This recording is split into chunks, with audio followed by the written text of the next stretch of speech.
was considered a pioneer in the field of marriage and family therapy. She treated her first family in 1951, when doing so was considered an unconventional practice. We've certainly come a long way since then.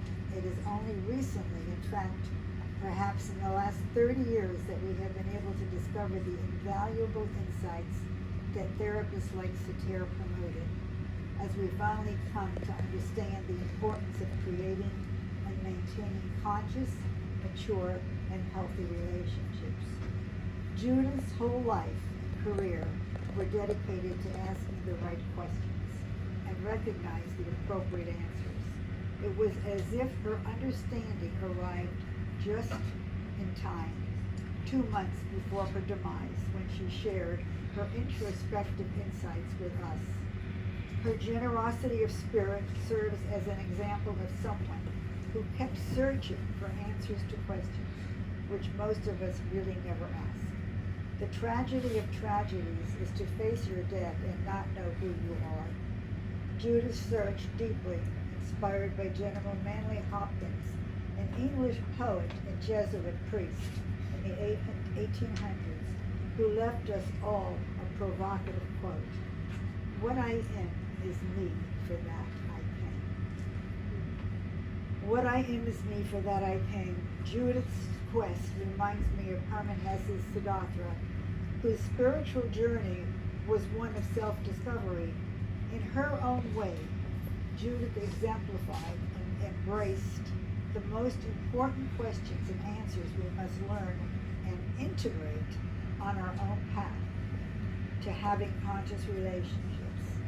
She and her beloved husband modeled the essence of this type of ultimate union. By the way, the English poet who left us all with the provocative quote, "I am is me, for that I came," is going to be on my tombstone on the ground. Instead of beloved husband, beloved wife, beloved mother, beloved grandmother, it's going to be that. I already put it in my letter to my children. I want that. What I am is me, for that I came. Because I really believe it. And I try to teach it to as many people that come through my office, which is no longer my office, by the way. Since the pandemic, I closed it. I'm using my home and have a home office now. So I once again want to, the process that I told you about that's in the book starts with crossing the bridge, going to the other person, leaving all your stuff as a visitor on your neighborhood, only coming across an imaginary bridge, because we do have a brain bridge. The brain is the only organ in the body that cannot self-regulate. It needs another brain. So when you can cross a bridge to your other, to your wife, to your husband, to your lover, to your children, to your mother, to your father, to your neighbor, to your friend, to your business partner, and you can hear it from their side, and put your stuff away, and listen with a third ear, and repeat back to him what I heard you say, whatever it was. Do I have you? Am I with you? And that person says, yes, you are. And then you say, tell me more. And only 5 to 8 words is that person allowed to speak back. So it sounds like this. You start out in the art of presencing, to be present. 2 chairs, face to face, 18 inches apart. 18 inches apart because that is the amount of inches you need for connection. Think of a baby in your arms. You look down, it's 18 inches, connection. That infant looks into the mother's eyes and is symbiotic. I am you, we are one. And that's what we're trying to get back as couples. Look into the eyes. I have them sit facing each other, holding hands, her feet in his legs, her legs in his legs. And all they have to do is look into the eyes of each other. No words, that's how we start. The art of presencing, the presencing. When was the last time most couples looked into the eyes of each other? Maybe when they got married under the chuppah or down on their knees in the church, or wherever they got married, and they said their vows, and they looked into the eyes of each other. We lose that art of presencing. We have to remember how to do it, because it's essential to start the reconnecting. So after they do that for 5 minutes, within that 5 minutes, without saying a word, and I say to the guy, see if you can find the little girl in your wife's eyes or in your partner's eyes. See if you can find that 7-year-old child that she once was, and I do it. See if you can find the little boy in his eyes. Don't say a word, just, my hands are going like this, eyeball to eyeball. And they start crying. You see tears coming out. Because connection brings back emotions. And it's very touching. I don't want to tell you the whole story, because in chapter 6 and chapter 7, you can be a fly on the wall too. Just buy the book. Any questions? Any comments? I'm done with my presentation.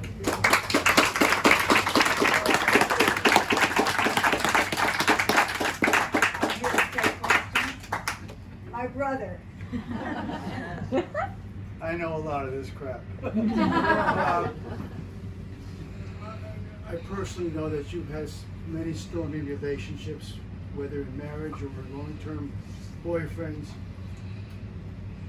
How was that an inspiration to you, or was it an inspiration to you to write this book and establish your professional values as they evolved from that knowledge?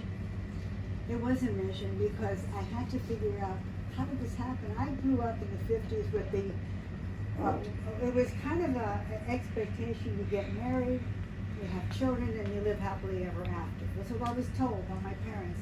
My mother said have 5 children, so I had 5 children.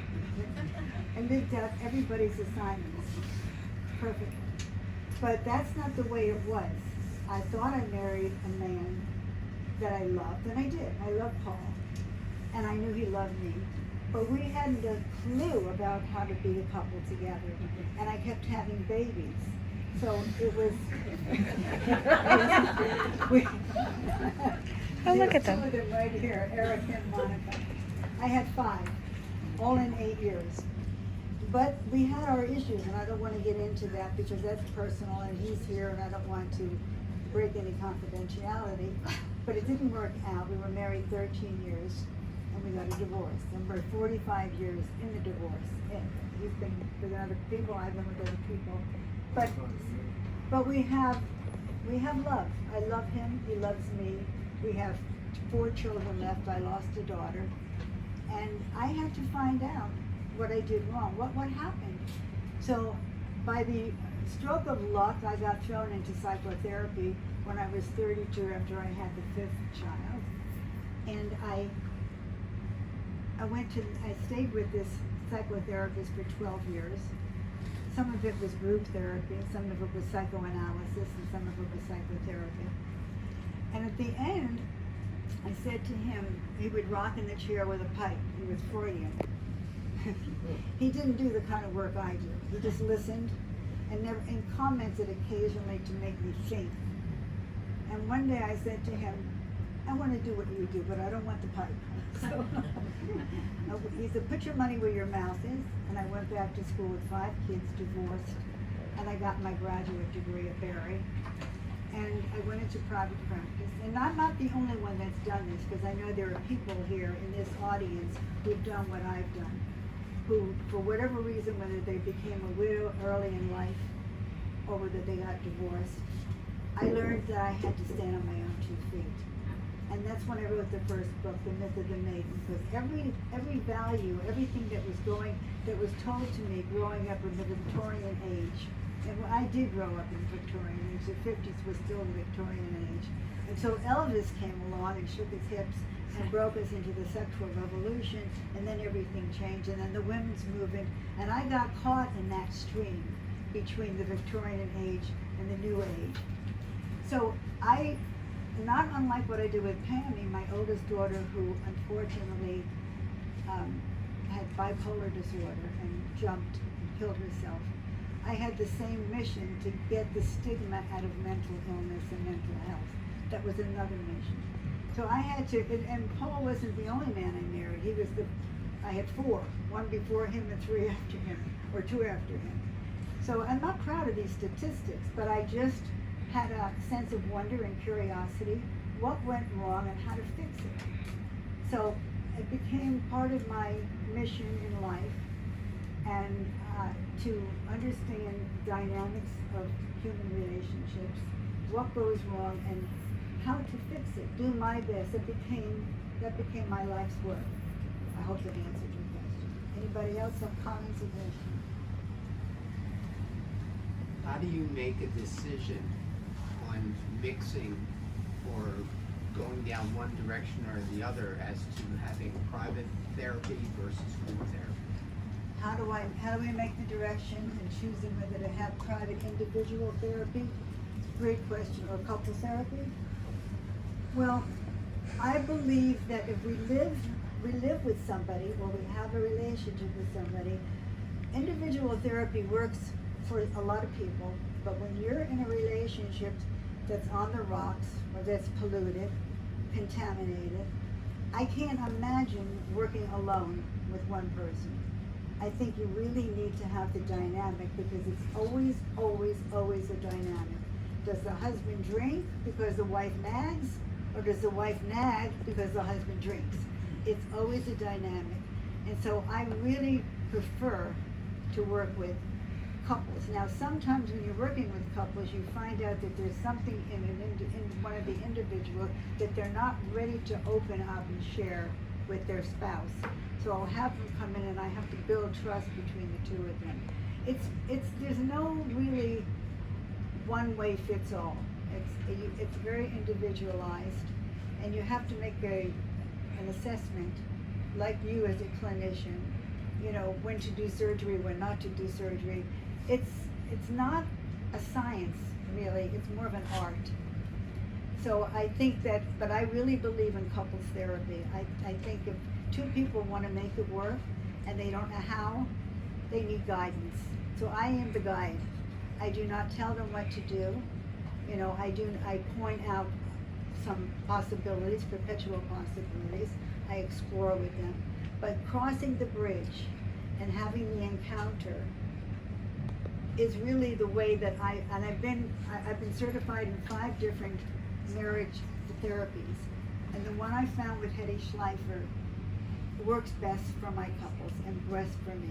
I really am so grateful to her for the opportunity to spend those 3 years with her. And I spent 12 years with her, but 3 of them was a master class. So I hope I answered that question. Any other questions or comments? On a lighter note, have you sent your book to Melania? Sorry? On a lighter I didn't hear it. note, on a lighter note, have you sent your book to Melania? I don't think she'd be interested in it, to be honest with you. She's got another intention, I'm sure. Did you want to say something, Sharon? Me? I thought you were saying something. Me? Okay, no. Okay. Nothing. I was going to say Adele. that's not Sharon. Can you explain a little bit more about the polluted space between people? The relational space? Yeah. Well, according to Martin Buber, who was this Jewish philosopher, who said that we are hardwired for connection, and when we go into disconnect, we go into crisis. He explained that the relationship doesn't live in you or me, you or her, you or him. It lives in the space between, and that space has to be sacred. So it's up to the individuals in that relationship to preserve the sanctification of that space. But they don't know how. They just don't know how. One talks over the other. Somebody's judgmental, somebody's critical, stonewalling. These what John Gottman, who's a great marriage and family therapist, said. He called it the 4 horsemen of the apocalypse: judgment, criticism, stonewalling, gaslighting. I can't remember all of them now, but these are different behaviors that people do out of anger that has been festering from childhood, and they have nowhere to put that anger, so they displace it, unfortunately, on the person who is their loved one and who they love, and they don't mean it half the time. So that space has to be cleaned up. But if you don't know about the space and you don't know how to clean it, you're stuck in it. And so most people just say, I'm done. You know, I'm going to the lawyer. You either go to the lawyer or you go to a psychologist. You got your choice. And that's how they usually do it. That space has got to be clean, because that's the playground where your children are, and your pets live there too. The pets are pretty smart. They hide under the bed when the arguments start. So they run away from it. Because if the children don't really understand it, they feel it. They feel it in their neurology. And they grow up thinking that's the way relationships are. And they don't really know how to have a mature, healthy relationship because it was never modeled for them. And some parents live in that for the rest of their lives. And Thoreau talked about it, saying they live lives of quiet desperation. It should be over with, but they don't know how to get out of it because of tradition, because of religion, for a lot of reasons. So they get stuck in it. And they go to their deaths never knowing who the hell they were, which is the tragedy of tragedies. Okay, what else? Anybody else? Questions about relationships? Sharing, anything? I read your book and I loved it. So I got to, I want you to sign Take your mask off for a second, I couldn't hear you. I really loved the book. You loved it? And I think it helped me to love myself and to be a better person in order to be loved. And anyway, it didn't work out with my relationship, but high school boyfriend, we're still friends. Good. But I feel good, and your book really helped me. That's great. That's so sweet. Does anybody have anything else they want to say? Yes. What did you really discover about the connection with inner child and the Thank impact you. on Thank the you for asking relationship? it. I can't do one without the other. It's just impossible. The child, you know, Disney made a fortune with the concept that every adult, there's a child. There's not an adult in every child, but there's a child in every adult. And so that child actually almost chooses, unwittingly, makes the choices for you, not just in your relationships, in a lot of things. And that's when we end up with poor choices, because you end up getting married when a 3-year-old and a 4-year-old get married together. It's not to advise. Unless you can work out the unresolved childhood wounds from your families of origin, you cannot really have a secure attachment with anybody else. And in order to have real intimacy, you must have autonomy. You must love yourself. You must know that you are okay. Because otherwise you're in a codependency. You're looking for someone to take care of you, to make you whole, you know, and 1/2 and 1/2 never equals a whole. If you take 1/2 and you multiply it by 1/2, you end up with a quarter. So it never works. You need to be a whole person, love yourself, know who you are, and if you don't, it's so easy to find out, because that's what psychotherapy is all about. And all kinds, there's all kinds, and they're all good. They all have something to say. There's not one shoe fits all, one size fits all. So you have to find the right person to help you as a guide. You have to learn to integrate this. It's not easy. Sometimes it takes a lifetime, but if it takes a willingness and if you're committed, I always tell my clients that if you're committed, the universe will cooperate, and it does. It does. Okay, thanks for that question. It's essential to work out childhood wounds in order to have a secure, healthy relationship. Now, not everybody has severe childhood wounds. My brother and I came from the same parents. We saw the parents completely different, and they treated us each differently. He never had to play the accordion. So much I went through and I didn't want to go through, so my dad wanted me to try the accordion. He said, I don't want this. So what I did, when the teacher of the accordion came over, I was about 8 years old, I nailed him in the head with a knife. That was the end of that. He didn't want to come back, Mr. Davenport, remember? Same Davenport, yes. I could tell stories about the accordion for 20 hours here. All right, well, if there's no other questions, I thank you all for coming and showing up. I have one thing to say. Anecdotally, I have one problem with Joan. In my many years of publishing, Are you an ex-boyfriend? probably, I would have liked that. No, I wouldn't have liked that. But I asked her to get me several endorsements, because I always liked that in the forward of the book. Well, Joan is so popular, she sent me pages and pages and pages. And I never had to literally whittle it down. And I saw Miles Krieger just earlier, and I said, Miles, I'm so sorry, I had to cut you. No, And I he says, didn't say that. Don, you didn't cut me. I said, oh, good. But it was just amazing how she's loved, how she just is a fantastic author. Thank you. Thank you for being here. Do you have an audio book? I'm sorry? Is your book on audio? Not yet. Audio. No, it's not on audio, but it is on ebook. When we sell 100,000, we'll put it on audio. Sounds good. All right, well. If anybody has, books and they want it signed, so we'll be at the red tablecloth.